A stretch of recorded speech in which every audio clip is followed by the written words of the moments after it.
교육을 담당하는 조재영 코디라고 합니다. 지금은 디지털 세상입니다. 모든 사람이 디지털 기기를 이용해서 업무를 하고 있죠. 하지만 우리가 하고 있는 업무들은 스마트하지 못한 업무들이 많이 있습니다.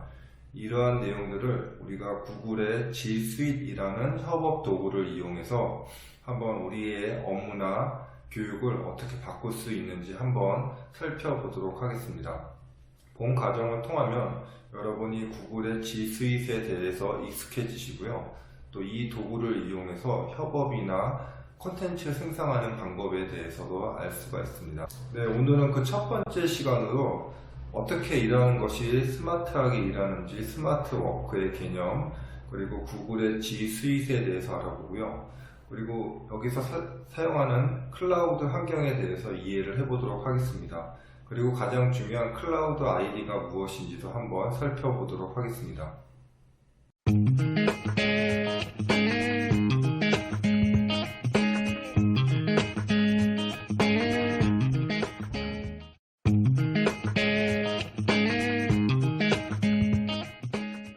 과거에는 기술의 한계로 협업의 방법도 제한적이었습니다.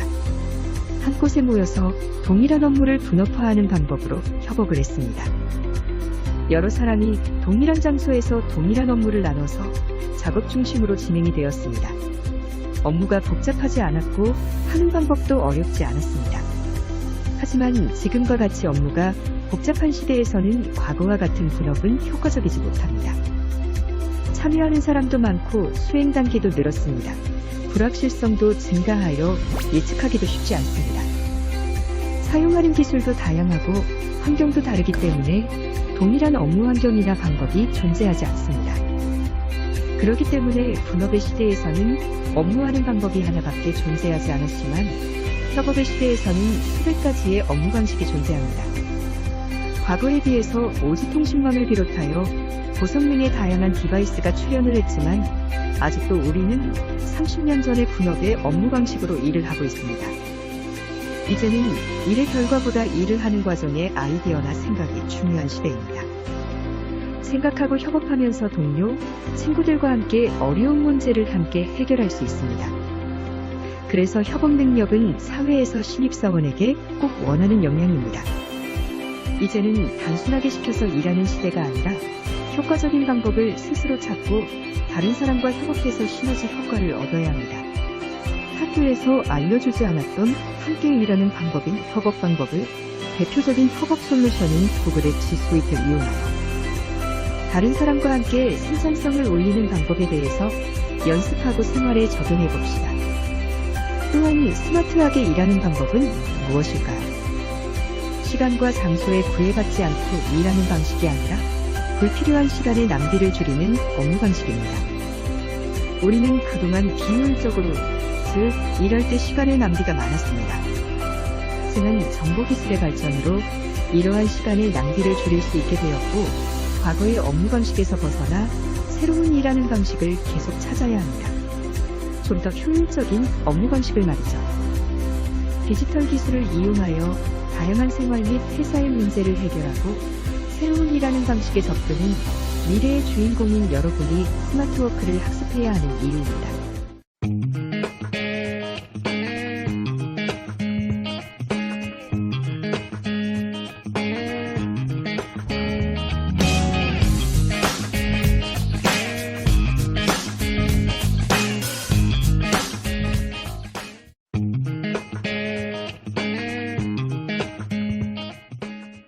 구글에서 만든 교육혁신 플랫폼 G Suite for Education에 대해서 설명드리겠습니다. 이 서비스는 구글의 대표적인 협업 서비스이고 일반 기업에서 사용하는 G Suite for Business와 아주 약간의 차이는 있지만 동일한 버전입니다. 참고로 G Suite for Business는 1인당 $144, 즉 1년에 17만 원 정도 하는 고가의 서비스입니다. G Suite for Education은 학교에서 시간과 장소에 상관없이 사용할 수 있는 협업 도구입니다.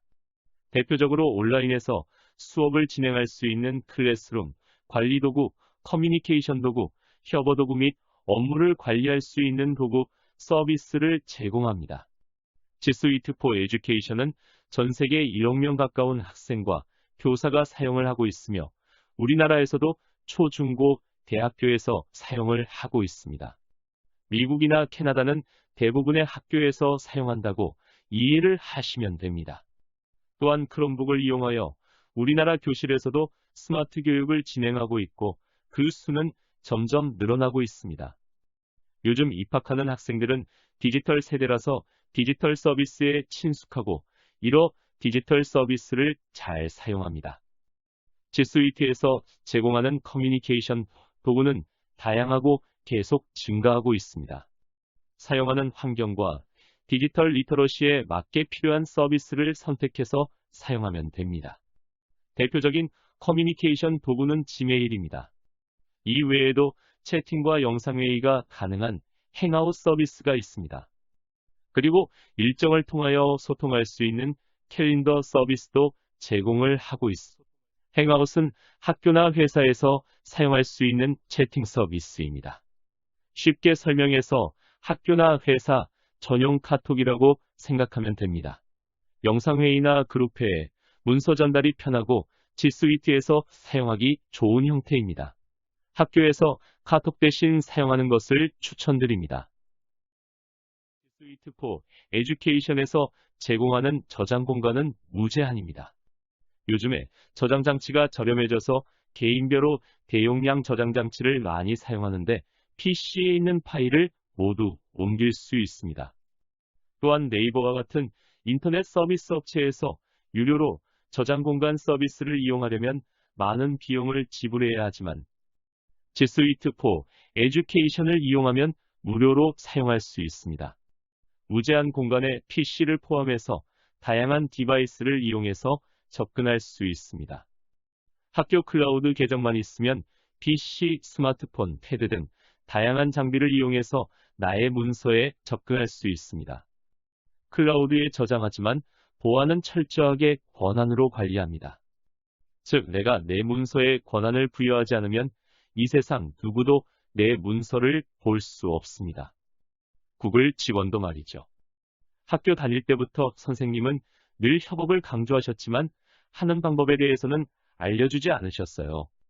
왜냐하면 선생님도 협업을 해본 경험이 부족했기 때문이죠.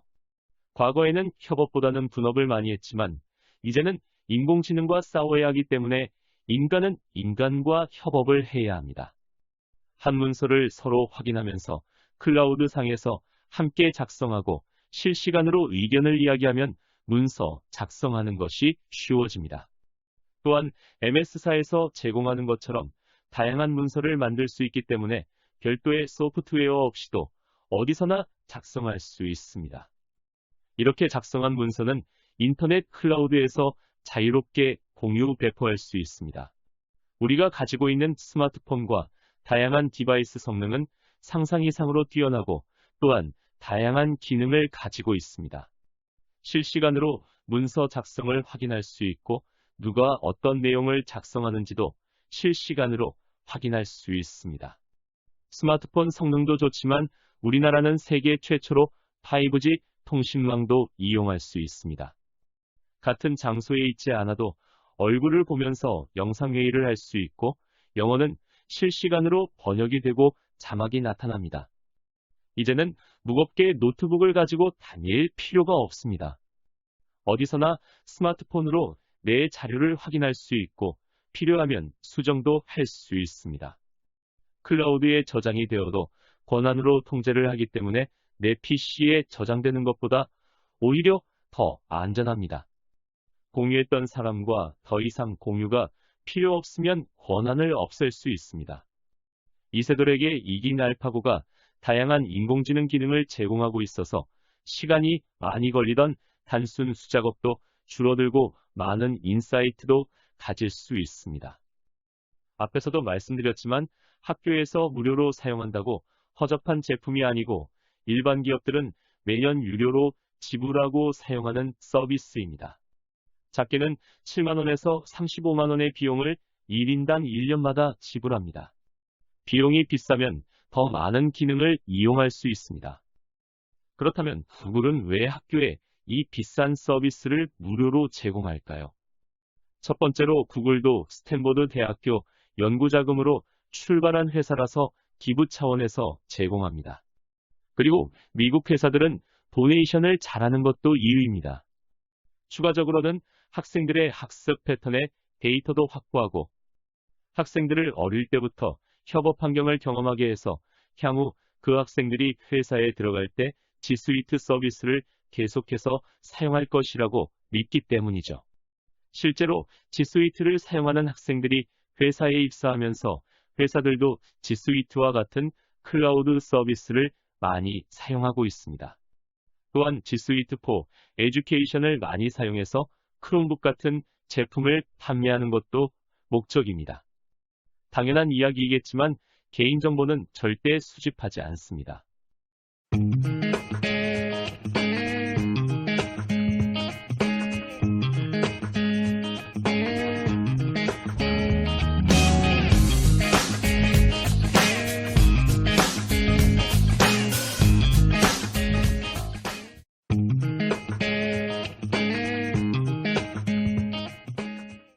클라우드 개념에 대해서 학습해 보겠습니다. 어디 교육에 가서 클라우드 이야기를 할 때 어떤 분이 저한테 자기도 클라우드 좋아한다는 분이 있었습니다. 그분이 이야기한 클라우드는 맥주 상표였죠. 제가 말씀드리는 클라우드는 맥주가 아니고 구름이라는 뜻의 공간입니다. 과거에는 모든 데이터와 동작하는 공간이 학교나 회사의 전산실에 있는 서버였지만 최근에는 점점 클라우드 공간으로 이전하고 있습니다. 공유와 협업 시대에서는 중요한 데이터도 전산실에 저장해서 사용하면 활용도가 떨어집니다.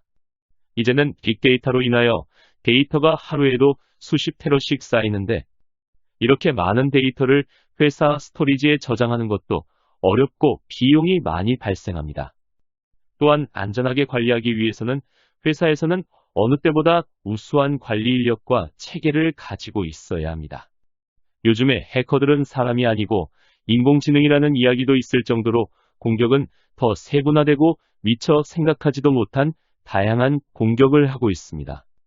예전에는 회사나 학교에서 서비스를 이용하기 위해서는 비싼 비용을 들여서 서버실을 만들고 거기에 많은 수의 서버를 구입해서 세팅하고 필요한 소프트웨어를 구입하고 개발했어야 합니다.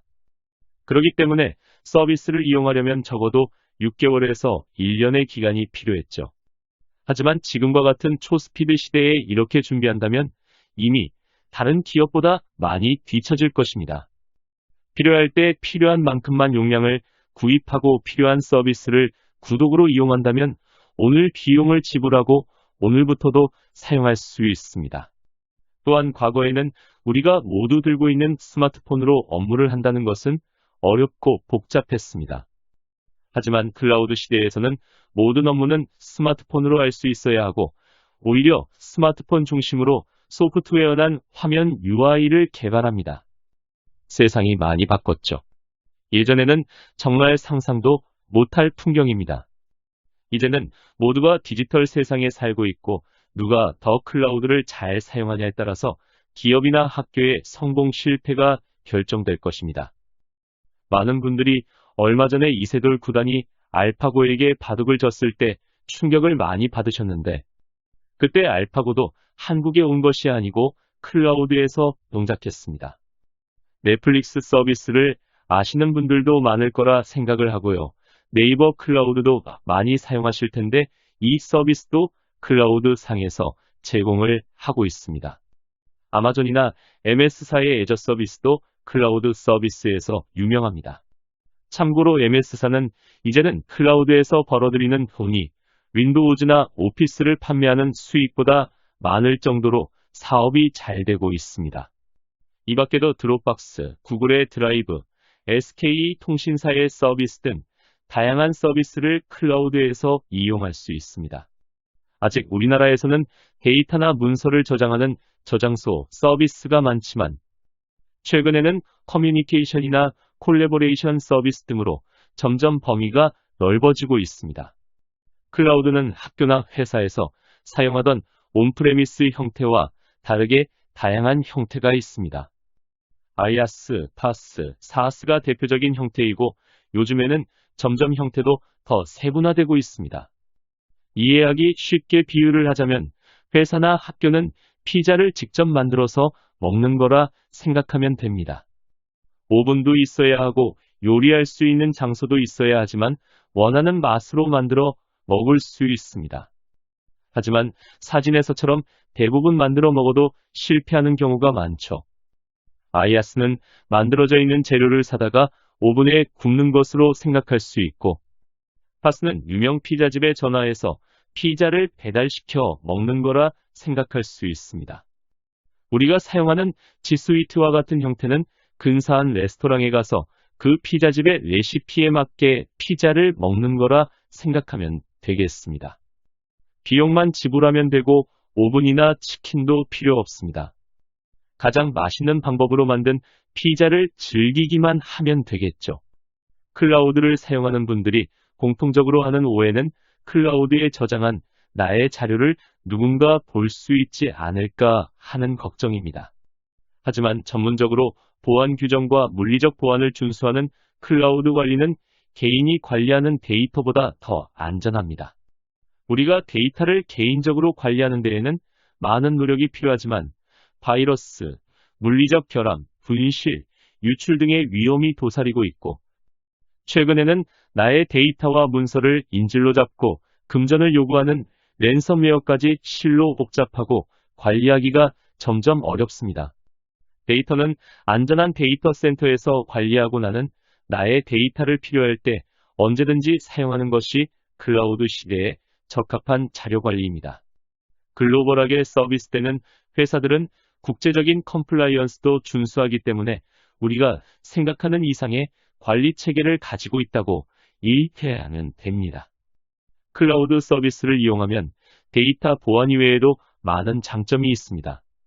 다양한 콘텐츠를 별도의 소프트웨어 없이 사용할 수 있고 복잡한 버전 관리에서도 해방됩니다. 권한과 링크를 가지고 문서를 전달하기 때문에 내 문서를 누가 보고 있는지도 확인이 되며 다시 회수하기도 편합니다.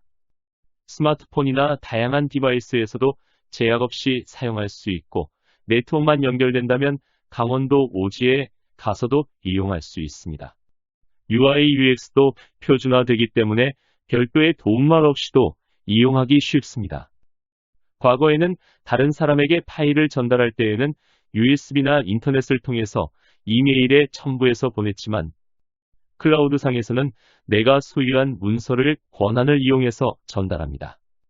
파일을 전달하면 그 파일이 어디에 있는지 누구에게 전달되었는지 확인할 수 없지만 클라우드에서는 내가 관리를 하기 때문에 관리가 가능합니다. 링크를 이용해서 카톡이나 밴드 등으로도 쉽게 전달할 수 있고 이용하는 사람도 별도의 소프트웨어 없이 브라우저에서 확인할 수 있습니다. 문서 버전이 안 맞아요. 그 소프트웨어 라이선스는 없어요. 이런 문제가 모두 해결됩니다. 더 다양한 서비스를 이용하는 것은 보너스입니다.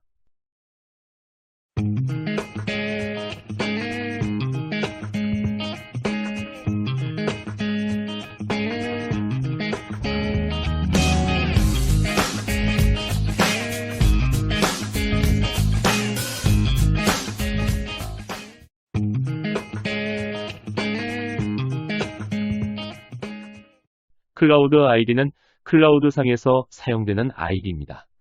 인터넷 시대에는 해당 인터넷 사이트의 아이디와 패스워드를 사용했지만 클라우드에서는 클라우드 아이디가 사용됩니다. 클라우드 아이디는 이메일처럼 생겼습니다. 대표적으로 지메일처럼 id@gmail.com처럼 사용합니다. 클라우드 아이디는 클라우드상에서 콘텐츠 소유권을 의미합니다. 이메일도 클라우드에 저장되는 콘텐츠이니 이메일 아이디로 사용해도 문제가 없습니다. 그럼 여러분은 몇 개의 클라우드 아이디를 가지고 있나요? 인터넷 서비스에서 제공하는 이메일 주소가 모두 클라우드 아이디는 아닙니다.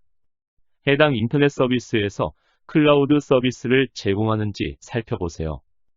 네이버나 다음, 카카오 서비스는 점점 클라우드 서비스로 전환 중이라서 클라우드 아이디로 이야기할 수 있습니다. 대표적인 클라우드 아이디는 지메일과 도메인 주소의 G Suite 서비스입니다.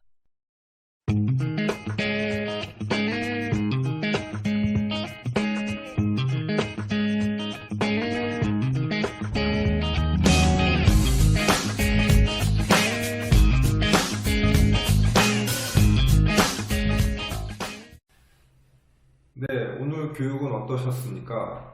약간은 낯설고 생소한 점도 있지만은 이제는 디지털 세상입니다. 여러분이 이 구글의 G Suite과 같은 디지털 플랫폼을 잘 사용하셔야 되고요. 이것을 이용해서 하나하나 배워보도록 하겠습니다. 오늘 여러분 수고하셨습니다.